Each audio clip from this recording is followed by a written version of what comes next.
ఆంధ్రప్రదేశ్ ముఖ్యమంత్రి చంద్రబాబు నాయుడు మరియు మంత్రి నారా లోకేష్ ప్రత్యేక విమానంలో దావోస్ వెళ్లిన పర్యటనపై తీవ్ర చర్చ నడుస్తోంది. పెట్టుబడుల కోసం ఈ ప్రయాణమని ప్రభుత్వం చెబుతుంటే విపక్షాలు మరియు నెటిజన్లు మాత్రం ఇది రాజకీయ ప్రచార యాత్రగా విమర్శిస్తున్నారు. దావోస్ వేదికగా పెట్టుబడులు, ఉద్యోగాలపై అంచనాలు ప్రకటించడంలో స్పష్టత లేకపోవడం విమర్శలకు దారితీసింది. ఒకసారి 20 లక్షల కోట్లు, మరోసారి 23 లక్షల కోట్లు అంటూ మారుతూ వచ్చిన ప్రకటనలు ప్రజల్లో అయోమయాన్ని పెంచాయి.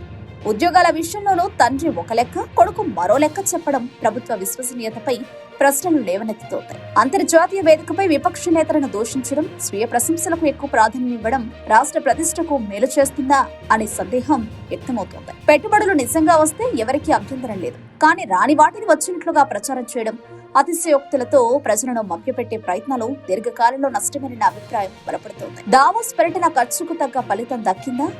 రాష్ట్రానికి నిజంగా పెట్టుబడుల లాభం చేకూరిందా, లేక రాజకీయ సందేశాలకి ఈ యాత్ర పరిమితమైందా అనే ప్రశ్నలకు ఇంకా స్పష్టమైన సమాధానం రావాల్సి ఉంది. ప్రజలు చూస్తోంది మాటల్ని కాదు, ఫలితాలు.